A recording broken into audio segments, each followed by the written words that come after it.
You're listening to the most captivating podcast in iTunes. That's right, the Elite Man Podcast, where we turn average men into elite men every day. We interview the very best experts from the lifestyle, health, fitness, social, and even entrepreneurial worlds. And with their help, we give you some of the best advice on the planet. Subscribe now if you haven't already and enjoy the show. And oh yeah, if you really enjoy it, leave us a review. On today's episode number 244, entitled Confessions of a Mob Boss, How One of the Richest and Most Notorious Gangsters in History Survived Prison, Criminal Rivals, and Leaving the Mafia, I chat with Michael Franzese. Michael Franzese is a former mob boss of the Colombo crime family in New York who had his most affluent time generated between $5 to $10 million per week from his legal and illegal businesses. In today's episode, Michael talks about his many years spent in the Colombo crime family, what he did to get in, how he shot his way to the very top, and how he made so much more money than everyone else. He covers his sit-downs with bosses like John Gotti, his gas tax fraud which netted him multi-millions every single week, his careful strategy to avoid being caught by the police, and the truths and lies about the mob in America. Michael also talks about leaving the life, why he changed his life for the better the day he quit, and what he's been doing for the past few years. If you're wondering what the mafia is really like, what the gangsters from the movie Goodfellas were actually like, what really happened to Jimmy Hoffa and JFK, and so many other inside stories about the Italian mafia, check this episode out now. You are going to love it. If you haven't checked out our YouTube channel yet, there's two reasons why. A, you're probably living under a rock and you haven't listened to any other Elite Man podcasts in the past. Or B, you're completely insane and you've just ignored all the messages that I've told you to check them out in the past. Either way, make sure you check it out right now. This is your last chance if you have not checked it out yet. And if it's been a while since you've checked some of our videos out, make sure you go back on and check them out today. I'm telling you, you are going to love some of our new videos. Go to elitemanmagazine.com/YouTube and check them out today. Make sure you like some of the videos if you like them, comment on some of the videos to leave your feedback, and subscribe to our channel if you have not subscribed yet. And also, if you want to be super helpful and go one step further as an elite man, share some of our videos on your social media with some of your friends. I really do appreciate it personally, and I know my team does as well. We're trying to grow this as much as possible, so spreading that message with some of your friends who can benefit from watching these videos is one of the best things you can do for them and also for us. Again, go to elitemanmagazine.com/YouTube and check our channel out. You are going to love it.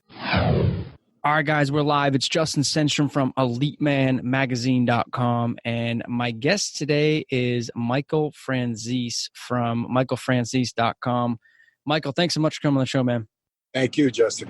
Yeah, this is a bit of a different episode than we've done in the past. I don't think we've ever done anything real similar to this, but I mentioned to you a moment ago, I'm a big fan of yours. I've heard a few different interviews that you run and a bunch of speeches that you give now. You're a public speaker, keynote speaker now, and have changed your life around dramatically in the past few years, especially. But you actually were a boss in the mob, or the mafia, as it's known, and probably, what was it, the 80s or 90s? Yeah, I started in the early 70s and right through the mid 90s, yes. Okay, cool. So we'll actually just pick it up from there. How did you get your start into being in the mafia? And I know your father was involved. Actually, I know a lot more, but I want the kind of audience to know. How did you get into the mafia itself? Well, you know, when you get into that life, you just can't go up to somebody that part of that life and say, I'd like to join. Somebody has to propose you, has to vouch for you, say that, you know, you have what it takes to be a member of that life. In my case, it was my father. My father was a pretty prominent figure. He was at one time the underboss of the Colombo family, one of the 5 New York La Cosa Nostra families. And, you know, originally I wasn't destined for this life. I was actually a college kid. I was going to be a doctor, but my dad got in some real trouble, and he eventually drew a 50-year prison sentence, and he was convicted in federal court of masterminding a nationwide string of bank robberies. My life kind of turned around at that point. I was 17, 18 years old when my dad got convicted, eventually went to prison on that. Joe Colombo kind of, you know, took me under his wing. Obviously, we knew him well, and we knew my dad well, and you know, things just changed. My mentality changed, and I wanted to help my dad get out of prison, and he thought the best way to do that was for me to become a member of his life. Right. So you guys were part of the Colombo family? Yes. And he was the underboss. So he was the guy right under Joe Colombo? Correct, yes. For how many years was he the underboss? Was it just a short amount of time, or was it for like many years? Well, it was a short amount of time initially because he got cut down and went to prison, but it was during the early 60s. Okay. And then actually, my dad is 102 years old now. And wow, he's still alive. Oh, shit. Still alive. And a couple of years back, he was appointed underboss again. But that's changed now also. Now he's pretty well retired. Wow. Yeah, that's crazy. Actually, the last, I think, interview I heard was something that your brother was on drugs or something. He helped him get like convicted at like age 96 or 97. So he actually went to prison and then he just came out again. Yeah, my dad did a total of 40 years on this whole 50-year sentence. And then another conviction that he got combined with that. But yeah, unfortunately, my brother had a drug problem for most of his life. And at some point he got in trouble, cooperated with the government and actually cooperated against my father. Testified against him back in I think it was 2010, and sent my father back to prison on that. Yeah. Yeah. It was sad. He's out now. Yeah, very sad. Your father's out now, though? Yeah, he was released in 2017. He was 100 years old at the time of his release. He was the oldest federal inmate in the system. And right now is the oldest living made man in America, quite possibly the world. I don't think anybody's involved in that life at that age. That's pretty cool. What is his name, by the way? I don't know if I've ever got that. His real name is John, but everybody knows him as Sonny. Sonny's his name. Sonny, yeah. I remember hearing that now. Is he living like with you now out in California? No, he's, at 102, he has some ailments. He's in a wheelchair. He's got phlebitis in his leg. So he's right now in a VA hospital in New York. And believe it or not, he's still on parole. He's the oldest living parolee in America. So he's still got to watch himself at the age of 102. But he gets off parole in next June, I believe. Wow, that's awesome, man. Good for him, though. 102, still plugging away. Still plugging away. Yeah. So when you get into it at an early age, your father, as far as I remember, he was in prison at the time. He talks to probably Joe Colombo or someone else up there and just basically says, like, Michael, I'm not going to tell you all kinds of stuff to do. Just talk to this guy and then he's going to set you up and you take it from there. What were your first thoughts when you entered into this life? Did you want to do it for like your own selfish reasons or was there some other kind of real motive? No, honestly, Justin, I had no preconceived desire to be part of that life. I mean, I was an athlete in school. I was going to be a doctor. I was a pre-med student when my dad drew this sentence. So it wasn't one of my aspirations. If you asked me at that point in time what I wanted to be, I wanted to play center field for the New York Yankees. I was an athlete and Mickey Mantle was my guy. But, I love my dad, idolized him at that time. And I believe he was convicted of a crime that he was innocent of. And I'll take that to my grave. I believe that until this day. My father wasn't a bank robber. He wasn't guilty of that crime. We proved that in many different ways, but could never get the conviction overturned. So that motivated me to want to help him get out of prison. Otherwise, he went in when he was 50. You would figure 50 years on top of that, it was a death sentence. He would never come out alive. So, I had strong motivation to help him out. And he thought that was the best way to do it, and he knew I had it in me, to be part of that life. So it was really his decision to present me. And it was my decision to accept and go into it, basically to help my dad. Yeah. So when you get into it, initially you're just like an associate because you're not a made guy right away. Even though your father is like an underboss and super high and respected up there, you're not automatically just like granted into that life. There's like a series of steps you got to take, right?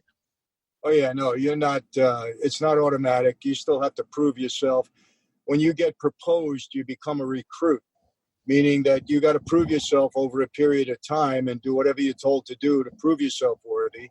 And then when that's determined by the hierarchy and they say, okay, this guy has proved himself, we trust him, we believe in him, then you become or you get, formally inducted into the life. So I was never an associate. I was a recruit. And then I got inducted into the life and became a made member. Okay. How many years did it take for you to prove yourself and to actually, and what kinds of things did you have to do to prove yourself, if you don't mind me asking? Well, it's just about, almost 2 years that I was a recruit. I was 21 years old when my dad proposed me, something like 21, almost 22. And, you got to do anything and everything you're told to do to prove yourself worthy. It could have been something very menial. Yeah. There's a lot of discipline in that life, a lot of authority. a lot of alleged respect. You had a meeting at 8 o'clock. If you weren't there at 7:30, you were late. You had to learn how to follow orders unconditionally. That's number one. And, look, Justin, I always try to be as honest as I can without being, silly about it. But, there's a lot of violence in that life. And if you're part of the life, you're part of the violence. And obviously it falls upon you. And it's a way that you have to prove yourself. And, I was no different than anybody else. You don't come in just because your dad is part of that life. And that's true of myself or anybody else. You got to prove yourself worthy. Yeah. I'm sure there's a lot of things like you can talk about and then some things that you can't talk about as far as, criminal activity and just things that, have done in the past that maybe you don't want to mention. So if it's, I'm totally cool with you not talking about whatever you don't feel comfortable talking about. But what are some of the criminal activity? What are some of the crimes that the mob, maybe you guys or even other mafia people generally do? Like for people who have no idea, they haven't watched a ton of mafia movies like me and just followed this kind of stuff for years and fascinated by it. How does the mafia actually really make most of its money in some of the things that they do? Well, there's so many different ways. Let me dispel one, fallacy that's out there, at least during my time. We weren't big drug dealers. As a matter of fact, we weren't allowed to be involved in drugs. In our family, we dealt drugs. We were told straight out, you die. You're not allowed to do it. Wow. So we weren't major drug traffickers in America. As far as activities, look, we could have got into anything and everything that we thought was lucrative.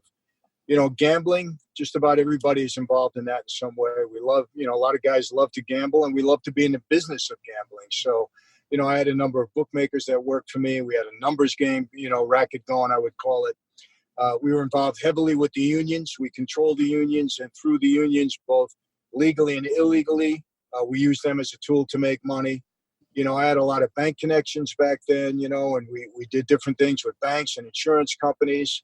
So, you could be into almost anything and everything. A deal comes your way, you figure out if you want to be involved, and you go to it. In the early days, in America, extortion was big. A lot of guys would take money off of shop owners and things like that. And to a degree, we did that through the unions, through our union contacts. But again, we were very diverse. I got to be honest. It could have been in any business that you might not even know. I mean, we controlled the sanitation business. We were big in, Hunts Point markets back then.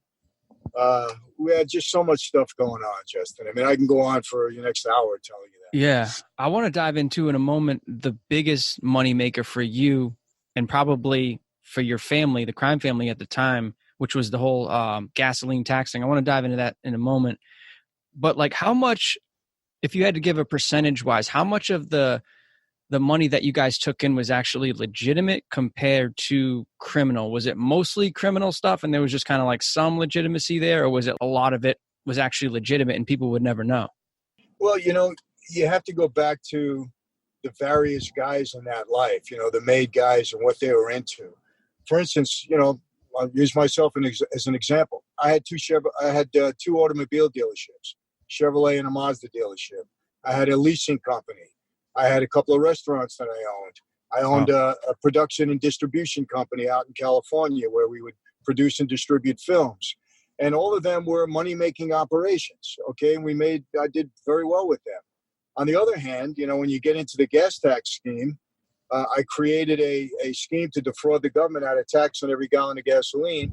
And that was by far the biggest moneymaker that I had because it was the biggest moneymaker we all had at that time. So, but again, I was one guy that was into business on both ends. I was into legitimate and illegal business. A lot of guys were not, they were mostly on the street trying to earn a living, doing some gambling or doing some shakedowns or, a lot of different things. So, I was fortunate. I knew how to use that life to benefit me in business.